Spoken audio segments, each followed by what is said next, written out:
Il canale, amor mio. Te lo ricordi? Già, il canale. Non smettevamo di divagare nelle nostre confidenze, nelle nostre confluenze.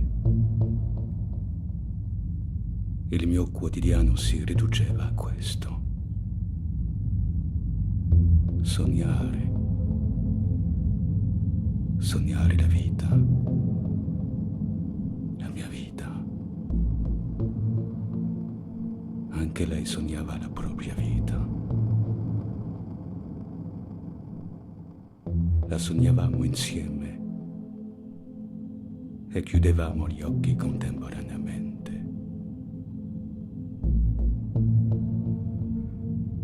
Piangevamo spesso di notte. Avevamo paura di perderci, di non seguire più il corso del nostro tempo.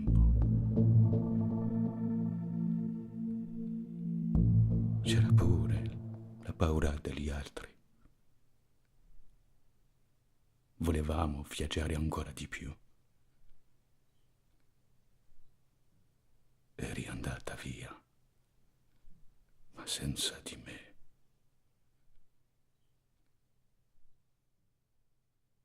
J'avais enfin les capacités de faire le tour d'horizon. Celui que je voulais entreprendre auparavant sans savoir par où commencer. Longtemps, j'avais imaginé une cartographie intimiste qui panserait les doutes d'une existence fébrile. Je ne pouvais lui donner un autre nom, la cartographie. À la fois un espace de recueillement dirigé vers le passé et un espace d'expérimentation tourné vers le futur.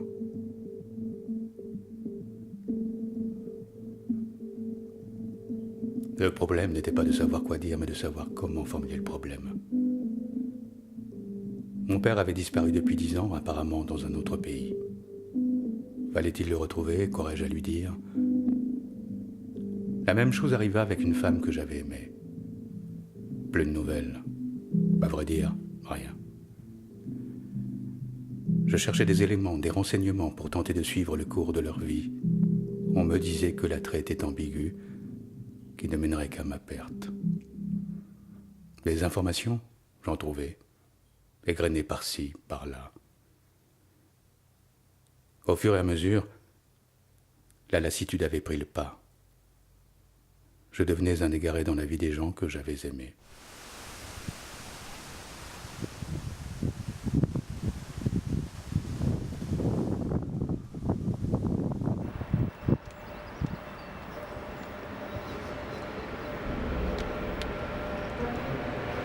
Dans un rêve du mois de mars 2015, une place vide avec au milieu un phare impressionnant, 400 mètres devant les yeux. J'entre dans l'édifice. Un ascenseur à l'intérieur permet de monter. En haut de la tour, un panorama s'ouvre à moi. Un océan dressé, une marée basse, un silence pesant. Je penche légèrement la tête et ne parviens plus à voir le sol. Au loin, l'eau crée une ramification. Je me dépêche de prendre l'ascenseur cette fois-ci pour redescendre. La place est intacte, aucun liquide autour. Je cours pour remonter dans l'ascenseur, j'entends le bruit des vagues. Voilà la marée haute. Je peux toucher l'eau en tendant la main depuis la tour. Le rêve venait de lier plusieurs voyages, plusieurs passions, tout en me laissant entrer dans la tour rouge. Peut-être qu'il fallait voir autrement, survolant un peu, en propulsant son corps vers les cimes plutôt que de le laisser ramper indéfiniment. La pensée était en train de dévaler. La tour était un rempart, mais on pouvait quand même y accéder.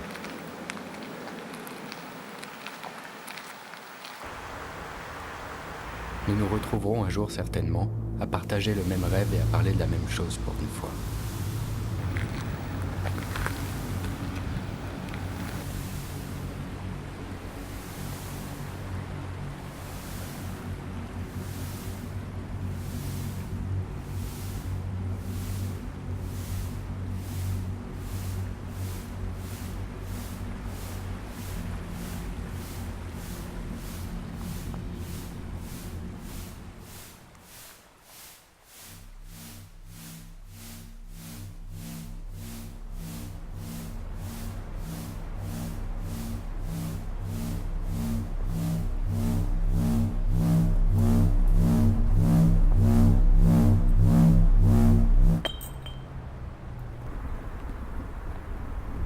Je devais avoir 7 ou 8 ans. On m'avait enfermé dans un véhicule, forcé à donner cette adresse, ce lieu-là. Je n'arrivais pas à retrouver la destination précise à l'époque. J'étais en pleurs, apeuré par la pression. Je me disais que ce n'était pas possible, ce n'était pas moi l'enfant. Ah oui, c'était loin. Dans l'impossibilité de tout dire tout de suite, sèchement.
L'endroit est intéressant, mais c'est dommage que tu ne dises rien sur ce lieu.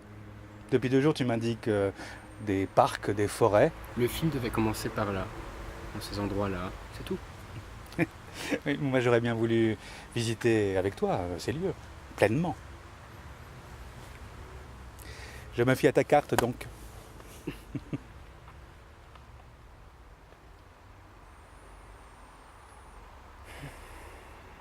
Bon, je dois partir.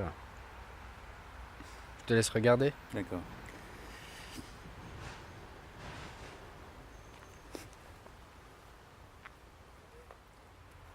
Je retourne bientôt à Rome, tu sais. Je vois ma fille aujourd'hui.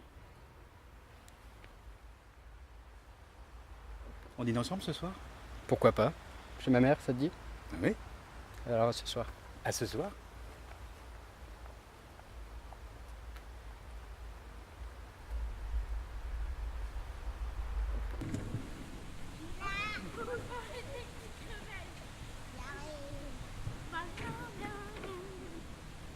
Tu étais dans cette ville ce matin-là. Tu ne vivais plus ici depuis tes 18 ans, mais tu te retrouvais dans ce lieu. Tu étais cet enfant qui regardait les autres enfants jouer. Le jeu, tu l'avais un peu mis de côté, souviens-toi, car ça, tu ne l'as pas effacé de ta mémoire. Tu t'en souviens quand tu parles de cette ville, parce que tout s'est déroulé là, devant tes yeux. Il n'y avait que ça qui contrôlait la situation, tes yeux. Tu levais donc les yeux et tu imaginais une autre vie, d'une autre façon. Comment avait-il envisagé le devenir d'un enfant? À vrai dire, il n'avait jamais parlé de sa jeunesse. Toute la vie antérieure était de côté. On aurait pu imaginer plusieurs vies en une. Tu en avais terminé avec les ressentiments, les pensées nauséabondes qui tournaient en rond. Tu disais que c'était avant, que tu avais changé malgré toi, malgré ça. La frustration de ne jamais rien savoir te propulsait ailleurs, dans une autre ville. Tu reconstruisais quelque chose à ton image, ou plutôt quelque chose que tu pouvais contrôler pour une fois. Quant à moi, je fabriquais également une image à mon image. Cette ville-là te semblait lointaine, le reste te semblait proche et intact.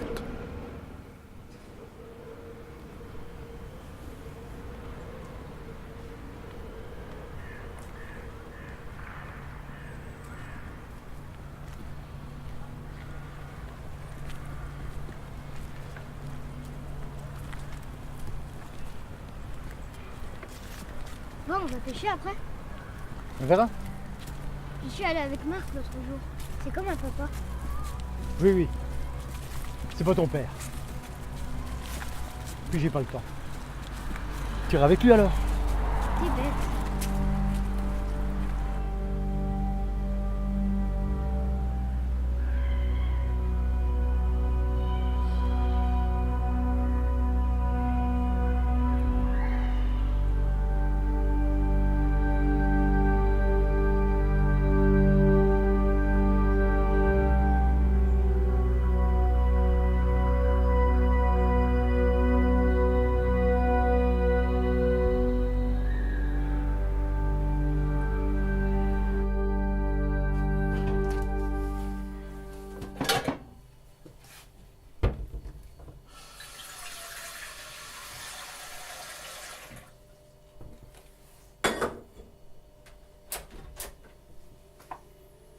C'est toujours pareil. Tu viens, tu restes 2 jours, tu repars. Tu réponds pas au téléphone quand on t'appelle. Mona, je suis jamais prêt à parler. Le téléphone m'angoisse, le réseau m'angoisse, qu'est-ce que tu veux que je te dise? Si je pars, c'est que j'aime être seul. Je pars à mon rythme, c'est tout. Si tu te souviens bien, j'ai déjà accepté plusieurs erreurs. Bon, je vais y aller. À bientôt. Si tu dois partir, alors pars. J'espère te retrouver un jour, quand tu auras trouvé ce que tu cherches.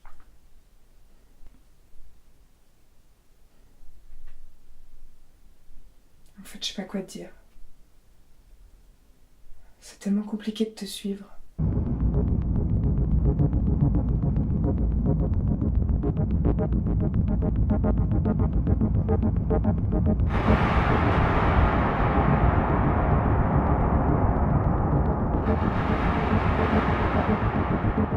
La tiédeur de l'âge. Le sentiment confus de virevolter face à l'insolence d'un monde dangereux. La méfiance et l'orage. Pluie qui déferle dans la cour. Le réveil difficile, couché tardivement. La cigarette et l'alcool, les vices de l'espoir. Du pain d'épices dans l'estomac au son de seigle. Déconnexion totale. Averse. Dépression. Tristesse de l'aurore. Le visage plissé. Je ne sais plus comment porter la joie avec ses 2 bras. Les veines s'endurcissent, le fardeau des jours précieux, l'appétit foisonnant avant un mois de labeur. À sa recherche dans les abîmes de l'esprit morcelé, dénaturé par des sensations fantasmatiques, c'est le chagrin d'une plaie ouverte dans une danse peu harmonieuse, dans laquelle toutes les tentatives sont vaines. Rechercher l'absent.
Tu veux du thé ou du café? Je veux bien un thé, s'il te plaît. Ok.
Je vais pas te retenir.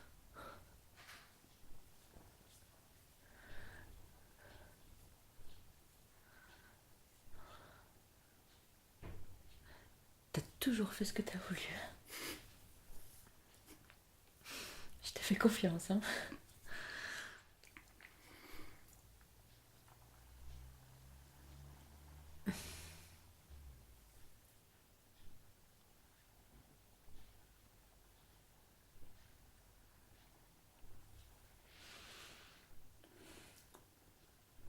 Tu vois, moi, je crois que j'ai pas assez voyagé.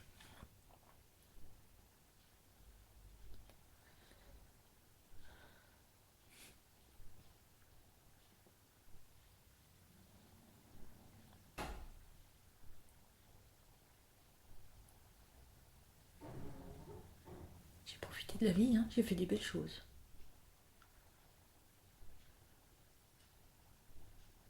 Je sais pas. Peut-être que j'ai pas assez voyagé. Mais ça va aller pour toi, maman. Et puis je t'appellerai de temps en temps, d'accord? Tu prends soin de toi. Oui.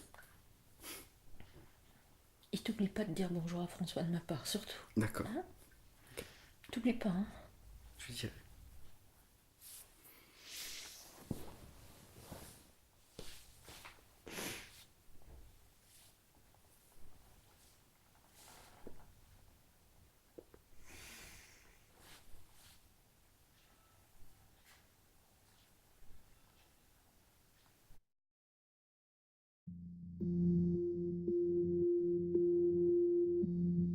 Bonjour Cédric, je crois avoir retrouvé ton père. Il s'est installé pas loin de chez moi. Cette fameuse femme qu'il fréquente, dont tu me parlais, n'est pas si belle que ça. Elle est, comment te dire, vulgaire. Je voulais te remercier pour le séjour que j'ai passé en ta compagnie. De mon côté, je continue toujours ce métier. L'autre jour, j'ai suivi un type qui trompait sa femme. Cerise sur le gâteau, il l'a frappé récemment.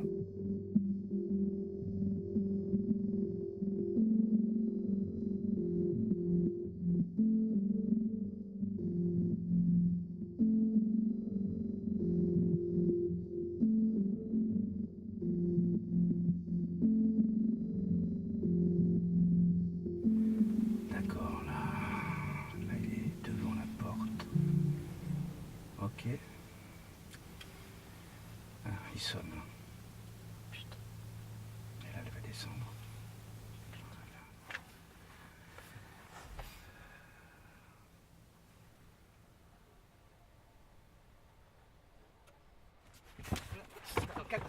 Calme. Calme-toi. Oh. Allez, du calme. Ne perds pas ton sang-froid, tu en auras besoin. C'est bon?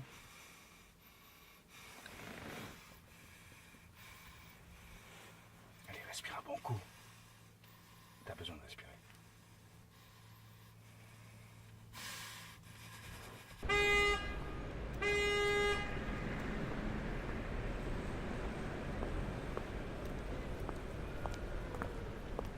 Eh mademoiselle. Mademoiselle, vous êtes charmante, hein. T'as un 06? Non mais tu te prends pour qui là, t'es sérieux? Ta mère, tu la respectes au moins? J'espère que tu la respectes un petit peu plus que ça, tu vois. Tu crois que c'est quoi une femme? Tu crois que je vais te dire merci? Ouais, ça va, c'était sincère. Ouais, c'était sincère, ouais. Et après?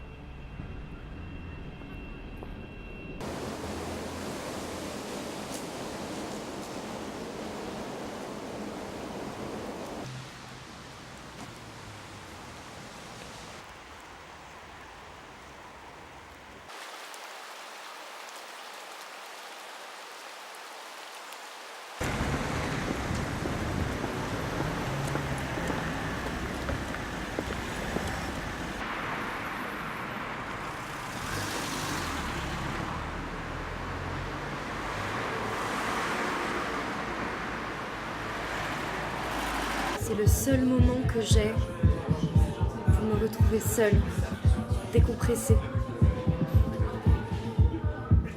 Il est chez son père là. J'aime pas ça. Je sens qu'il va pas bien et je peux rien faire. Parce que si je fais quelque chose, je l'empêche de voir son père et c'est pas normal. J'ai pas le droit, tu comprends? Écoute, ma belle, tu devrais pas t'inquiéter.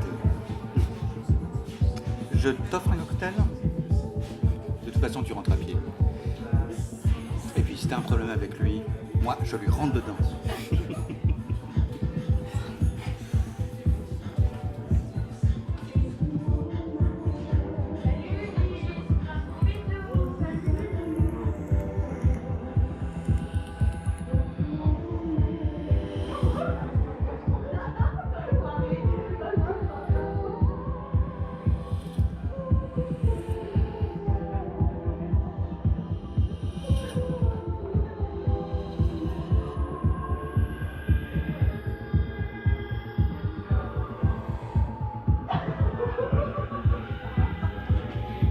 Allez, tiens. Alors, ton ex-mari, c'est bien le brun qui bosse pas loin? Ouais. J'aurais dû faire comme toutes ces autres nanas sans scrupules. Aller voir ailleurs, découvrir d'autres. Qu'est-ce que j'ai été m'emmerder de m'enticher d'un psychopathe. C'est fou parce que tu sais, dans cette situation, t'es capable de rester des années. Tu t'en rends pas compte, tu restes aveugle. Puis quand tu t'en rends compte, bah il est trop tard. T'as perdu du temps. Aussi trivial qu'un karaoké. Sauf que cette trivialité, elle est là pour réunir des gens, hein, qu'ils se divertissent. Ouais, regarde les gens là. Ils chantent, ils boivent. Ici, il n'y a pas d'humiliation. Pas dans cette ambiance. Elle est quoi? Elle est...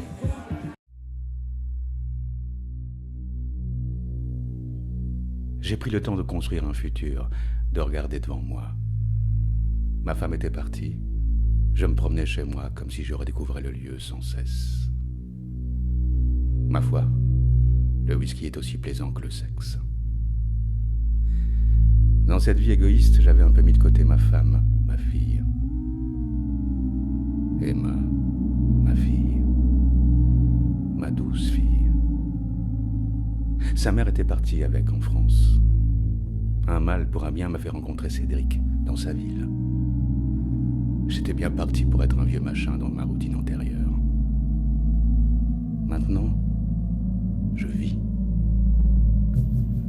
Je ne sais pas si je suis heureux, mais je ne suis pas malheureux en tout cas.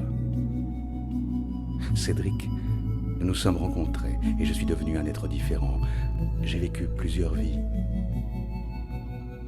J'avais toujours plus ou moins joué un personnage. Autrefois, je rêvais d'être comédien, de faire du cinéma, de brûler les planches, de m'écarter de ma propre existence. Aujourd'hui, je poursuis les hommes et les femmes infidèles. Je me planque. Je photographie, je fuis. Puis avec fierté, je fais avouer le mensonge. Les preuves. Il y a toujours besoin de preuves.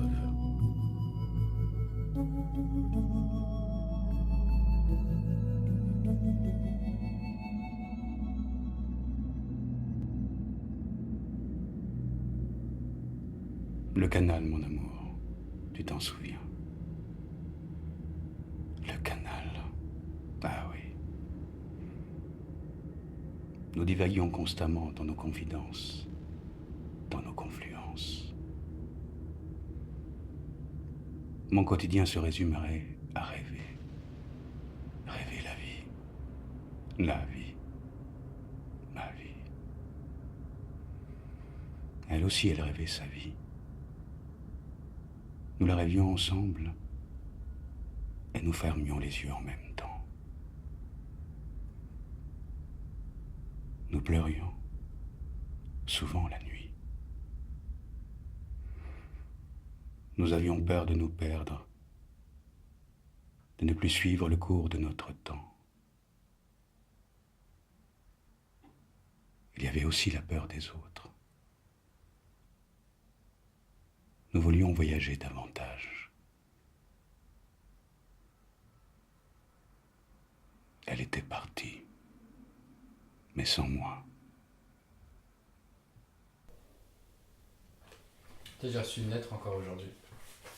Il y a un petit passage que j'aime bien et que je voudrais te lire. Ouais.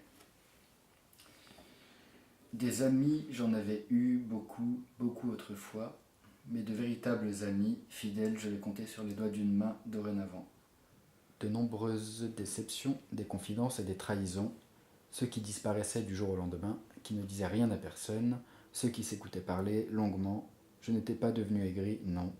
J'avais toujours été trop prévenant, un peu trop, c'est vrai. Rien n'est plus beau qu'une amitié qui dure. La véritable amitié est une forme d'amour trépidante, passionnante et saisissante quand on sait s'y attarder. François. Moi Je suis ton ami ou ton amour? Les deux. Tu couches avec tes amis, toi. Non mais tu vois ce que je veux dire, c'est un compliment. Puis je vais pas coucher avec tous mes amours d'abord. Je pense qu'un ami c'est une chose, un amour c'en est une autre. Et moi je pense que tu ramènes trop les choses à toi. Toi. Ouais. Moi. Le mal du siècle.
Emma, justement, je pensais à toi. Comment est-ce que tu vas? Oui, bien. Et ta maman, elle va bien? Ah, mais je reviendrai bientôt. Dans quelques semaines, je te le promets. Oui, je viendrai te chercher. On ira en Italie si tu veux.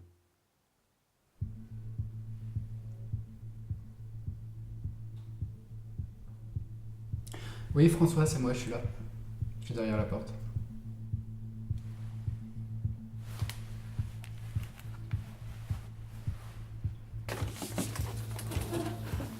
Ciao mon ami, benvenuto a casa mia. Entre, allez. Merci. Ça va? Ouais, il y a plein de monde ce soir. Hein. On fête mon demi-siècle. Ouais. Et bientôt on fêtera mon quart de siècle. J'aurai la moitié de ton âge. Je sais, j'y ai pensé. Bon anniversaire François. Que tu viennes jusqu'ici pour me fêter mon anniversaire, eh bien ça me fait chaud au cœur. C'est normal. Eh bien, je vais te présenter mes amis. 2015 est une très belle année pour nous. Je te présente mes amis tous français, voilà. Et puis, je te présente Flora. Enchanté. Enchanté également. Je te retrouve après. Vous avez fait tout ce chemin pour venir voir François?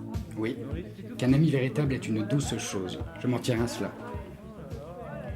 Vous commencez la soirée par une citation, c'est plutôt original, ou plutôt présomptueux. Je faisais référence à un spectacle que nous avions fait il y a quelques années. Vous savez, François est un véritable ami. Oui, je vous taquine. J'ai entendu parler de vous, je le sais. Je m'attendais à voir des Italiens ce soir. Moi aussi. En fait, je suis arrivée en même temps que François ici à Rome.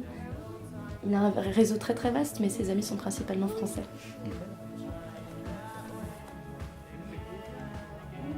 Tu vas visiter la ville, tu restes là longtemps? J'aimerais bien, oui. Je suis arrivé hier, François m'a montré des lieux. Mhm. Et je suis un petit peu dérouté dans cette cartographie.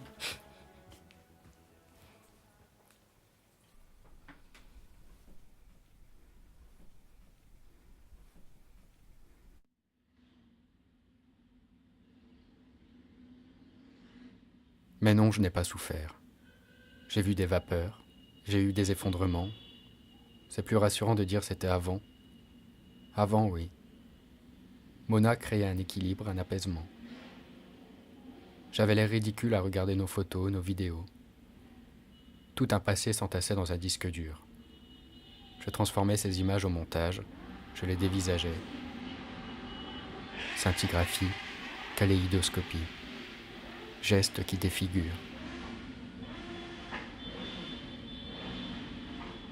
Quelques films étaient véritablement attachants. J'en trouvais de ma famille des situations inconnues, filmées avant moi.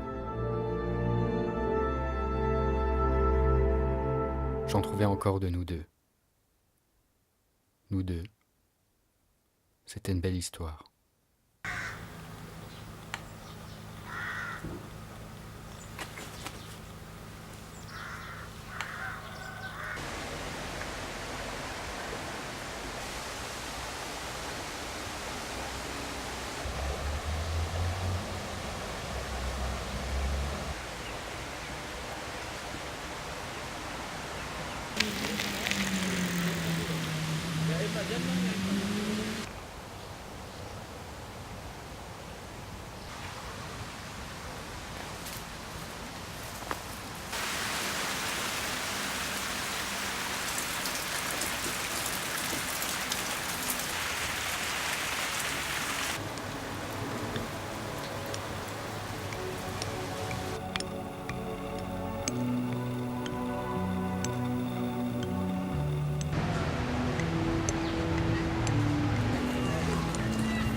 Tu veux boire quelque chose? Non, merci. Je crois que j'ai assez bu pour ce soir. La campagne dijonnaise. E quindi mi è piaciuto molto. Cela dit, un petit verre de vin rouge, ça me ferait du bien. D'accord, j'arrive. Una ragazza a chi piace molto bar, per esempio.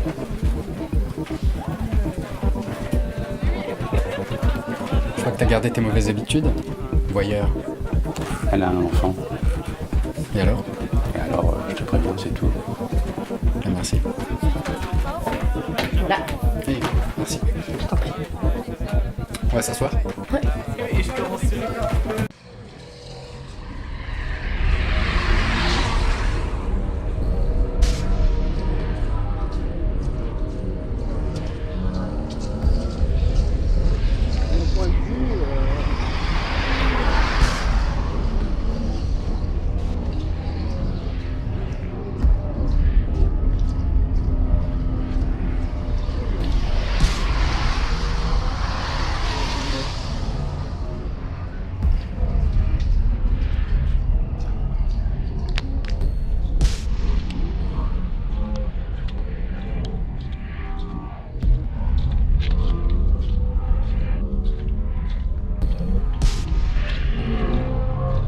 Qu'est-ce que vous racontez?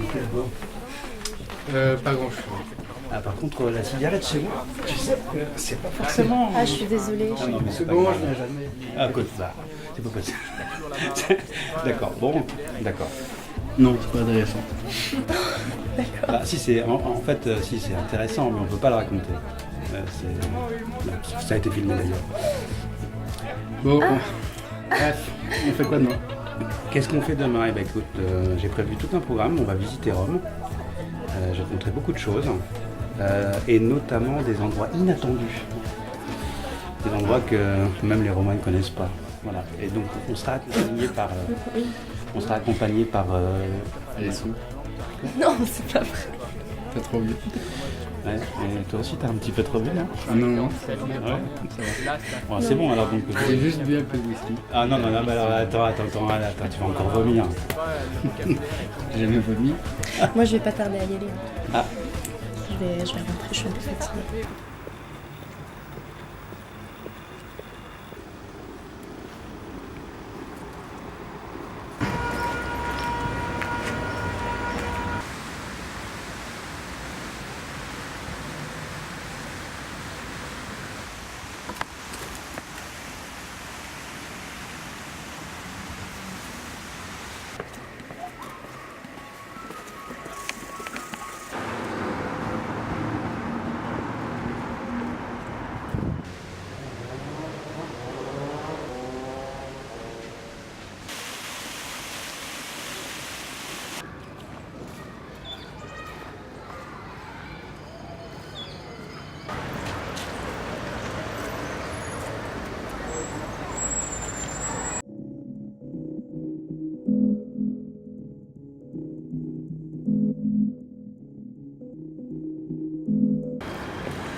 La solitude, ce n'est pas rien. C'est une léthargie qui vous cloue au lit, qui rend le décor incertain, véritablement douteux.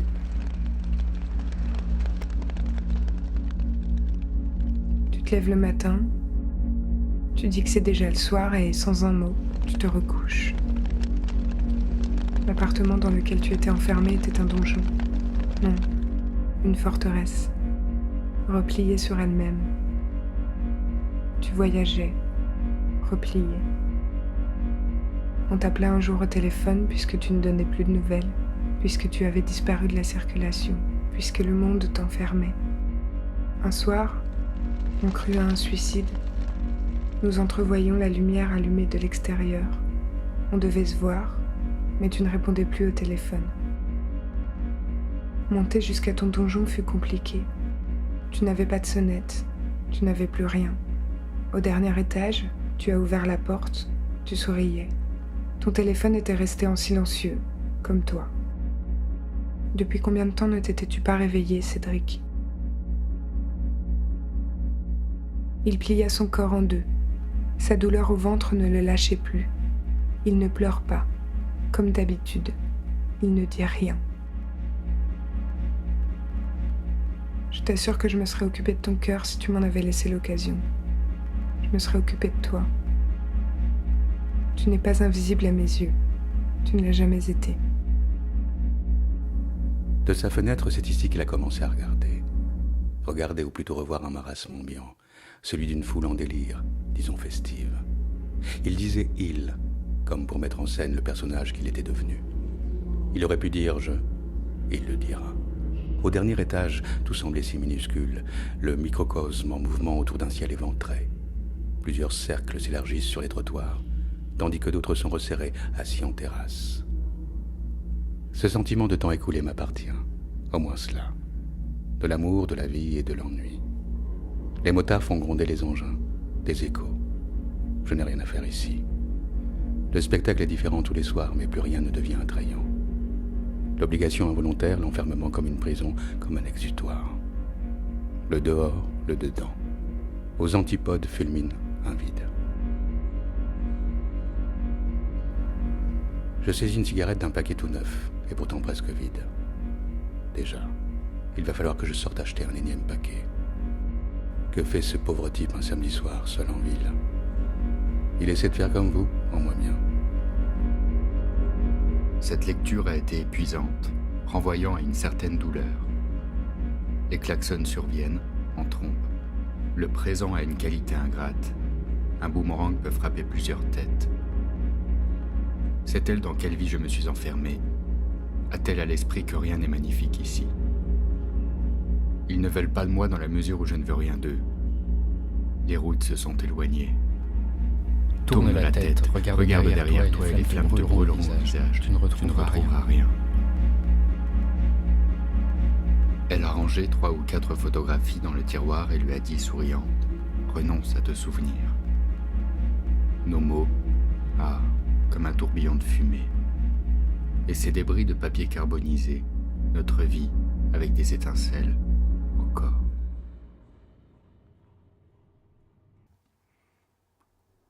Nous commencions à nous ennuyer à deux. Elle ne pouvait rien attendre de moi et je ne savais pas quoi attendre d'elle non plus. Elle disait que partir était la méthode pour camoufler la lâcheté. Sursoir, à demain. Nous aimions nous aimer, dire que nous étions invincibles ensemble. Le temps balayait l'asphalte. Ça ne marchait plus, comme on dit. Qu'est-ce que je fiche avec une femme alors que je préfère les hommes ? Elle s'allongea dans le lit à côté de moi sans rien dire. Elle était chagrinée tout comme je l'étais. Nous savions qu'un élément avait écorché la situation, que tout ce qui nous avait été donné à vivre ensemble allait être bouleversé. Elle se leva du lit et tourna la tête de mon côté pour mieux me fixer. Je ne comprenais pas cette colère. Elle continua à me dévisager davantage. Soudain, elle se mit à hurler le prénom de quelqu'un et me frappa. Le geste avait dépassé sa pensée. Je me suis laissé emporter par des ressentiments, dit-elle. J'avais compris sa colère.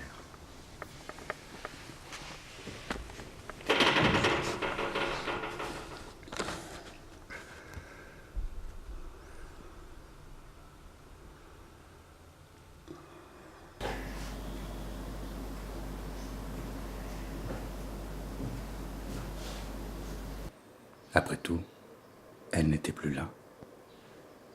Puis lui non plus d'ailleurs. Tous les projets, les espérances à deux, les désirs communs. Il ne restait plus qu'une once d'espoir. Retrouver quelqu'un, combler autrement.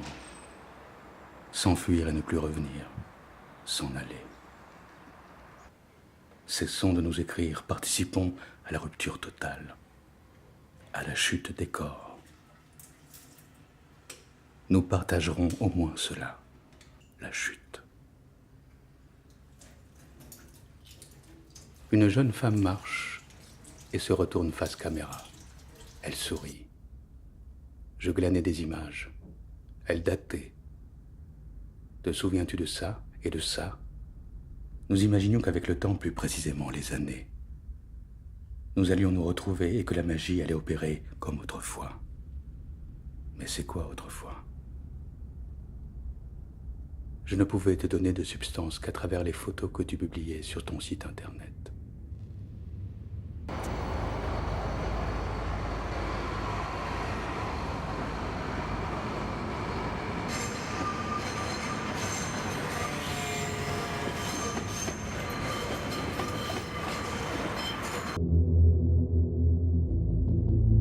Je pris le train et vins à ta rencontre.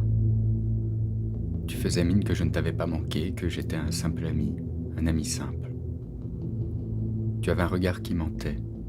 Tu faisais tout pour domestiquer tes émotions. Peut-être que j'avais peur de l'évasion, de finir dans un entonnoir et de disparaître à tes yeux, dans tes yeux. Bref, feelings. La machine enclenchée, je ne savais plus quoi te dire car dans la réalité, il y avait des fantasmes, des fausses intuitions. Je ne sais pas ce qui t'avait plu chez moi. J'avais l'impression d'être un monstre à côté de ce visage. La sensation de renvoyer une image erronée. Je ne savais pas où me situer face à ce visage. Nous nous sommes perdus dans des mots, dans un langage à nous. Un vaste ensemble de phrases que nous possédions et qui nous possédaient. Nous ne pourrons plus jamais nous rencontrer.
La vie n'a pas eu lieu.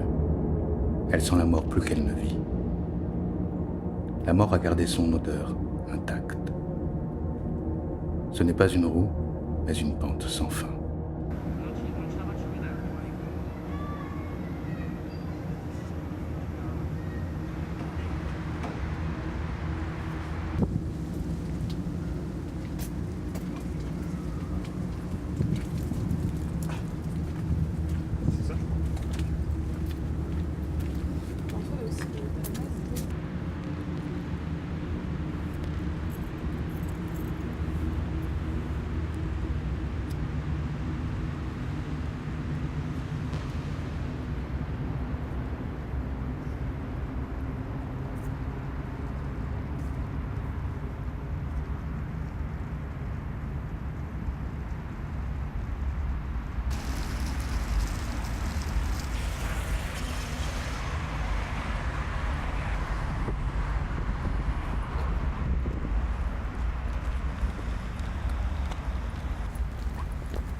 je vais prendre l'appareil photo.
Attention.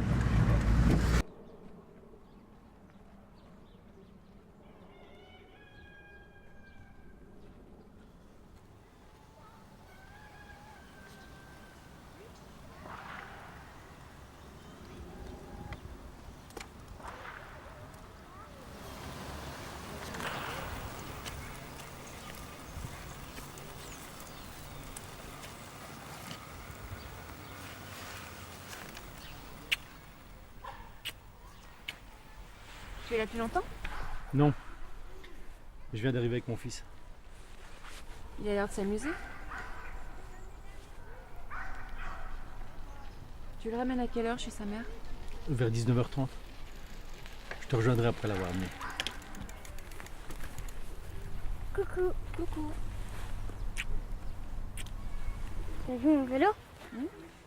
Montre à Muriel comme tu te débrouilles.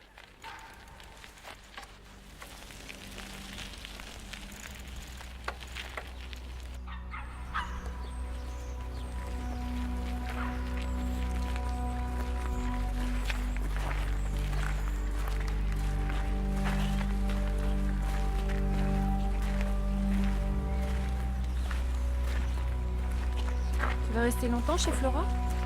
Tant qu'il faut, hein, comme d'habitude. Mais dis pas comme d'habitude, tu sais très bien comment ça se passe d'habitude. Je dois le ramener, c'est normal quand même. Le ramener c'est une chose, mais rester 3 heures à chaque fois, je Mais vois je pas reste pas l'intérêt. 3 heures, arrête. Enfin, tu sais très bien que je fais le plus rapidement possible. Il faut quand même que je parle un peu aussi, quoi. Oui, mais c'est normal aussi que moi j'ai besoin aussi d'un peu d'attention de temps en temps. Mais oui, bien sûr. Écoute, j'arrive, tu me regardes à peine. Je suis avec mon gamin, là. Je peux quand même m'en occuper un peu aussi, non? Non, moi je suis désolée, j'ai le droit aussi de dire ce que je pense, j'existe. Arrête de me prendre la tête, d'accord? Ok? J'ai pas le droit de m'exprimer, il faut que je sois la potiche qui arrive. Mais arrête, ça suffit comme ça maintenant. C'est bon. J'ai compris.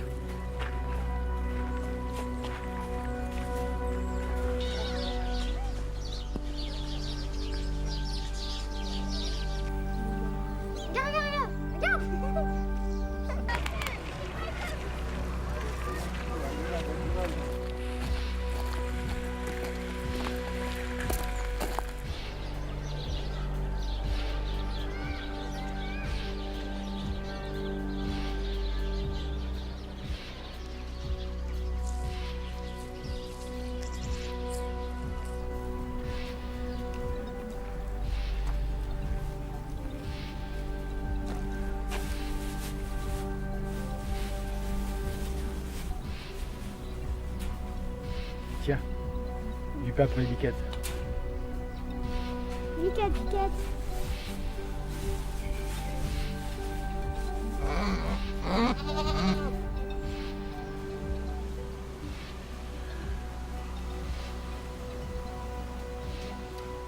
Bon, on va bientôt rentrer. Que t'aies le temps de manger avant d'aller chez ta maman.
Dois-je y voir une pointe d'amertume ou rien de tout cela? Et tu as répondu, non pas d'amertume, mais il serait bon que ma première année d'études touche à sa fin. Je suis désolé, et j'aurais souhaité que cela se passe autrement. Mais je dois te dire au revoir. J'expose les mêmes raisons que celles qui m'ont poussé à te demander de ne plus me parler. Fais attention à toi.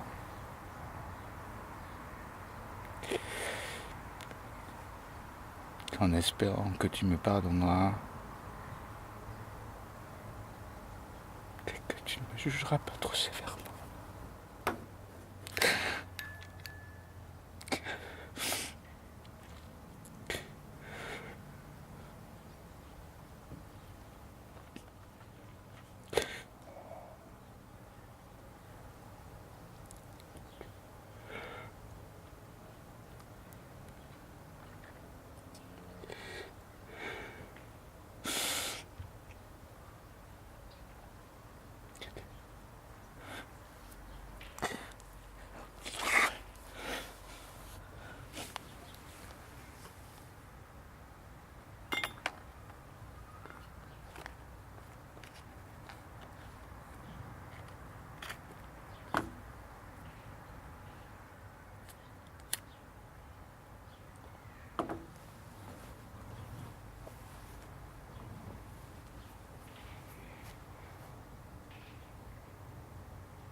Ça va aller, ça va aller.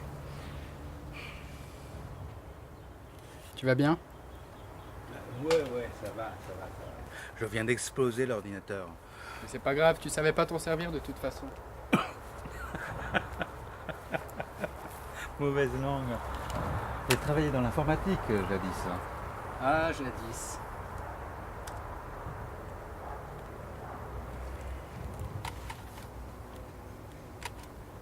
Ah ouais, tu as tout cassé. Bon, on va manger? Ouais, mais t'es vraiment sûr de vouloir aller là où ton père habite? Bah, pourquoi pas? Ça lui ferait une bonne surprise. Puis j'aimerais pas avoir l'impression d'être venu ici pour rien, tu comprends? Ouais. C'est pas contre toi.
s'est mis ensemble il y a 4 ans. Il me plaisait pas forcément. Il est arrivé un moment de ma vie où j'en avais besoin. Je cherchais quelqu'un de bien.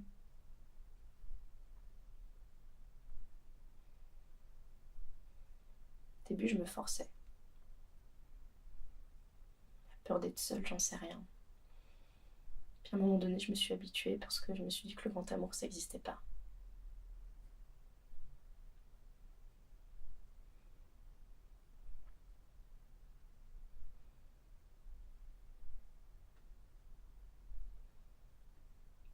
Quand on se disputait, il me secouait pour avoir le dernier mot. Il me hurlait dessus, si fort que je pleurais parce que j'avais peur.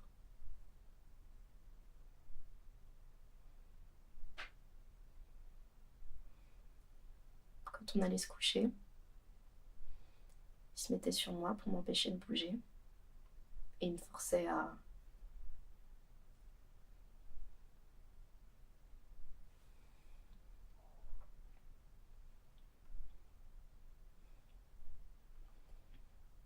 Je sais pas si on peut clairement parler de viol en te racontant tout ça.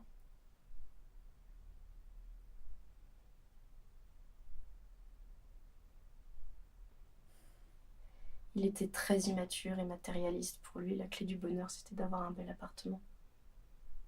Pour moi, c'était la clé de la prison.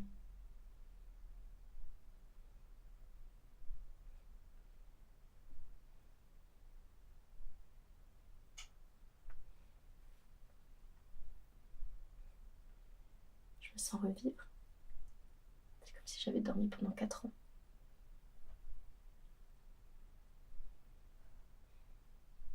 Toutes ces années dérobées.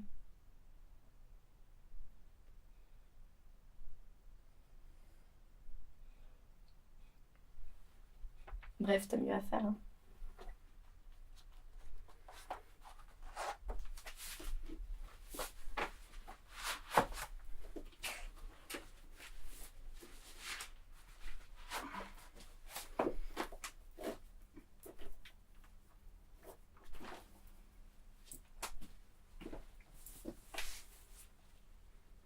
Tu regrettes? Non, je regrette pas. Je dois partir.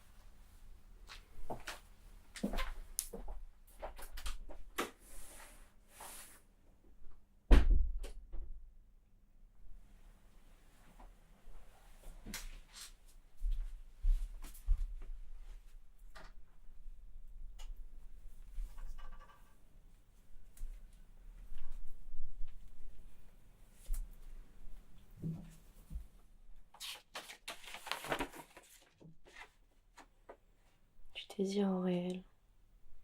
Voilà, maintenant je suis conscient de ne pas avoir rêvé pour rien. Nous sommes les derniers dans ce bar. Nous quittons les lieux. Les deux amants s'embrassent et sont pressés de partir, ouvrant une voie à une nuit plus intime. Je me retrouve avec elle. Elle n'habite pas à côté et si elle veut dormir dans ma chambre, elle a le droit. J'ai dormi dans la sienne. Nous discutons, la lumière s'éteint. Elle pose sa tête contre mon épaule et m'agrippe comme une incroyable tendresse. Dormons peu, bercés par des caresses, comme si nous étions déjà aimés, que nous nous étions quittés autrefois pour mieux se retrouver. Une nuit comme celle-ci devait me rendre heureux au réveil. Or, j'étais pris d'une profonde culpabilité, celle qui plonge l'homme dans son inconstance. Pourtant, je ne pouvais pas regretter. Cette nuit, un songe éveillé, moi qui avais imaginé plusieurs fois son corps juste à côté.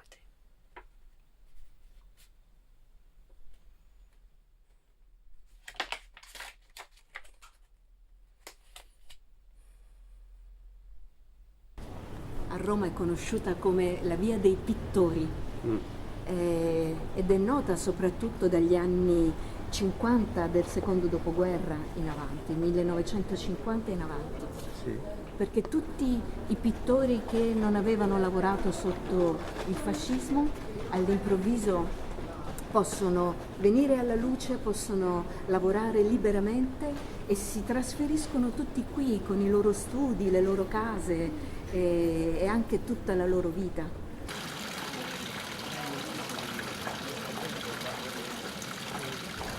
Carla Accardi è una donna che riuscì a unire il femminismo, quando ancora di femminismo non si parlava, ad una pratica artistica che col femminismo non c'entrava niente. Se te la dovessi raccontare o se te la dovessi dire in una parola, fu una donna che riuscì a fare una rivoluzione femminista dall'interno, senza mai dichiarare apertamente niente di politico. E in questo secondo me fu straordinaria, fu estremamente grande. C'è una particolarità della sua arte che è quella di fare solamente segni con cui lei riempie grandissime tele, segni che apparentemente non significano niente, ma che dettero a tutti gli artisti che vennero dopo di lei la grande libertà di fare quello che volevano. Quindi è un quartiere, questo qui, pieno di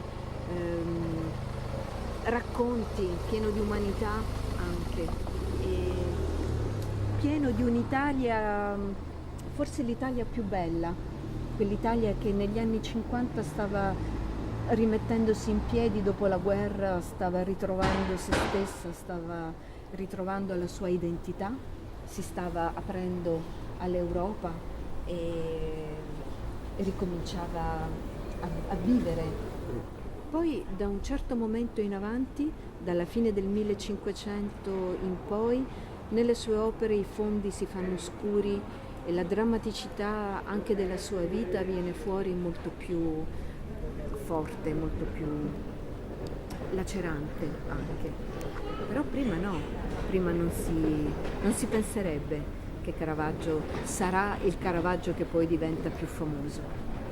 E di altri artisti come questo fiammingo che ti ho raccontato, per esempio, non si immaginerebbe assolutamente che abbia avuto una vita così complicata e anche, come dire, quasi delinquenziale, irruenta. In Francia c'è ancora quest'idea che viene dal XX, sì? che un'opera d'arte non si spiega dalla vita. Io non sono molto d'accordo. Okay.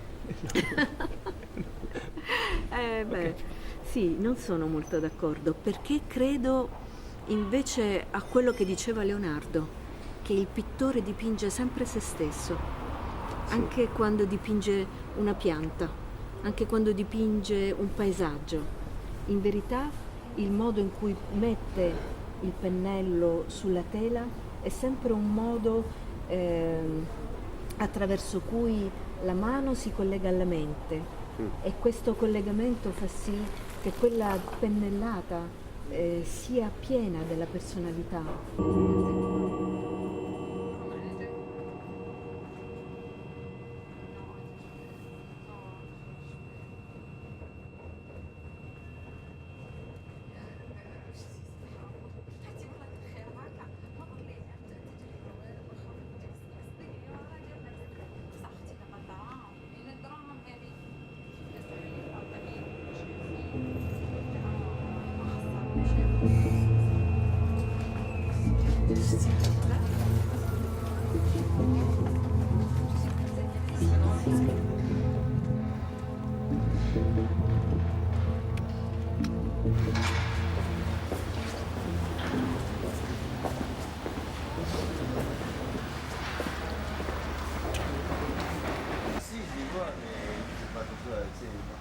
Fais pas attention, j'ai pas le temps.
J'ai rêvé d'une photographie, d'un portrait de lui sur Internet.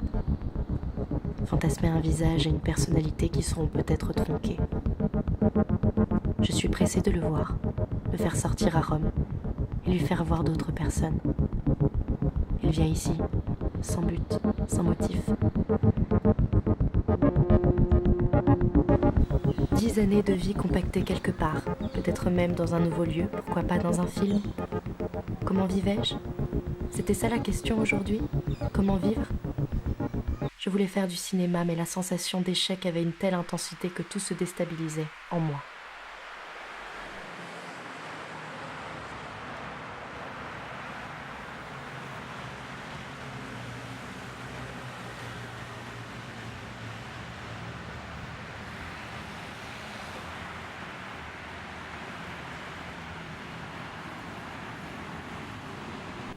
Ailleurs ou ici, rien ne changerait. Mon anniversaire est passé. Tu me l'as souhaité par un SMS. C'est maigre. 100 mots seulement.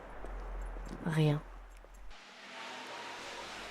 C'est difficile de ne pas avoir de perspective, de rester planté là, à ne rien attendre, à tout entendre.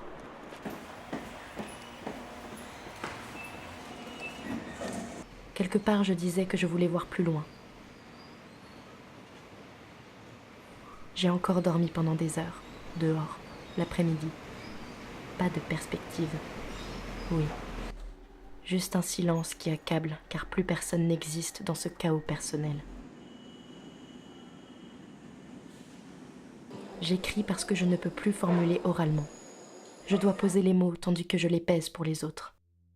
Pour ne pas les inquiéter, ne pas retourner leur vie suffisamment emplie de problèmes. La fin d'un cycle. Aucun autre ne semble se profiler à l'horizon. Le réveil est lourd, les yeux s'efforcent, luttent pour ne plus s'ouvrir. Les hommes solitaires, en manteau, sont installés à différentes tables. Très peu écrivent. Ils ont remplacé le café que j'ai l'habitude de prendre par de la bière. Une femme rejoint un homme. Ils font semblant de se rencontrer pour la première fois. Ils doivent travailler ensemble la journée puisqu'ils échangent à propos d'une réunion. Dure journée de travail.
Carissimo Cédric, mi sono svegliato brutalmente con angosce incommensurabili.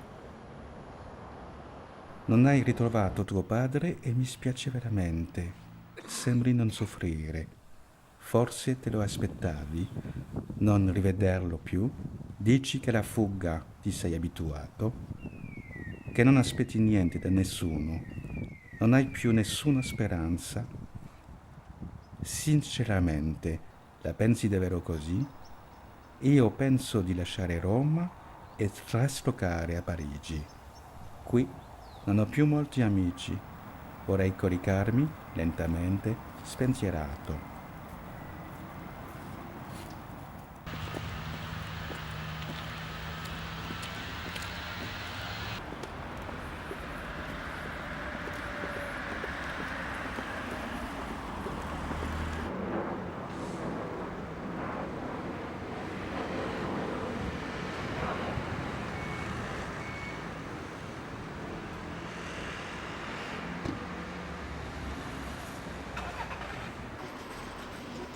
La nuit tissait un épais brouillard, totalement opaque. Les écharpes couvraient le cou, puis la tête. L'alcool réchauffait le corps froid. Congelée de peur, j'étais endormie, debout. L'hiver avait passé, le printemps donnait une force mystérieuse, marécageuse. Nous étions bloqués dans nos entrailles. Mon projet romain ne voyait pas le jour. Il était enfoui dans le brouillard dont seule la nuit a ses secrets. Note d'un glissement de terrain.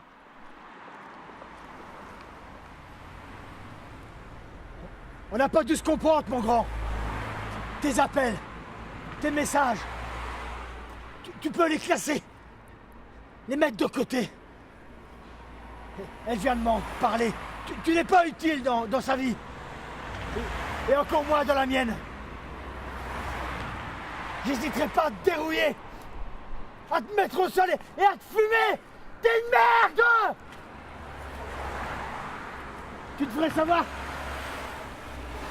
que tu es haï, mais tu continues à t'inscrire à toutes les occasions pour qu'on parle de toi, pour avoir l'air d'être important.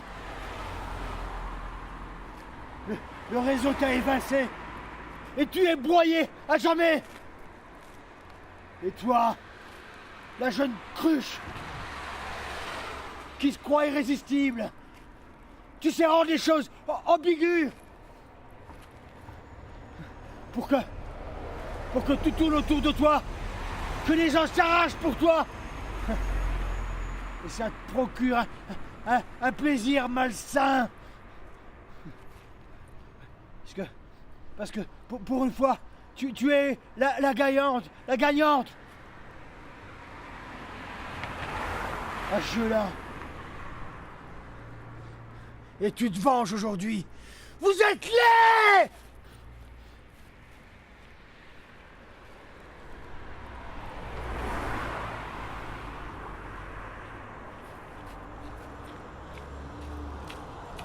Oh, qu'est-ce qui se passe? Tu peux pas comprendre ce que ça fait d'être berné. Peut-être. Tu sais que t'es dans la mauvaise direction là. Tu passes par là-bas alors que t'habites là. On dirait que tu rêves toujours avant que je fasse une connerie. En même temps, c'est pas dur de te trouver. Hein. Tu hurles constamment. Tu trouves pas que tout est fade ici? Fade? Peut-être. Certainement. Je te raccompagne. Ça va aller?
Je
bois au chaud, j'ai froid.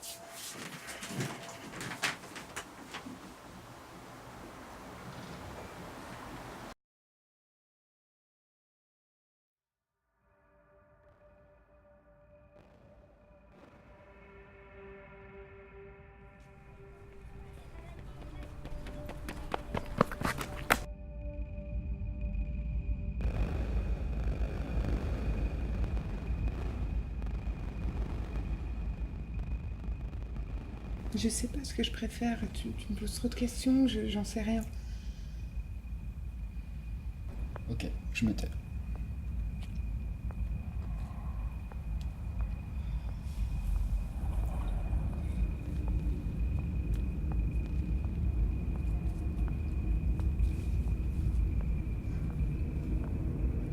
On rend les clés.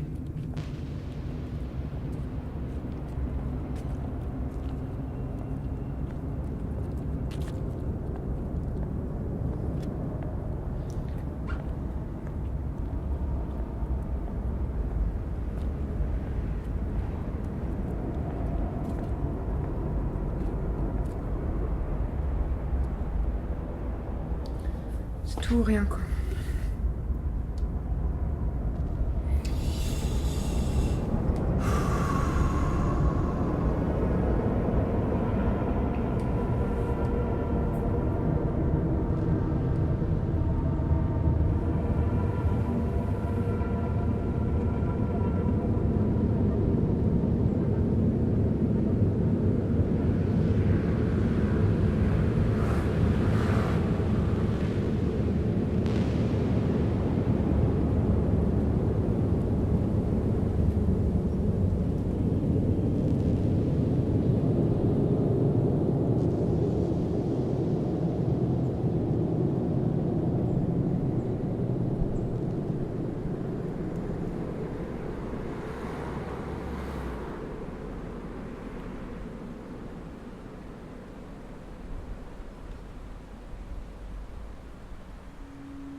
I'm trying that way again and again. There's no time for giving up.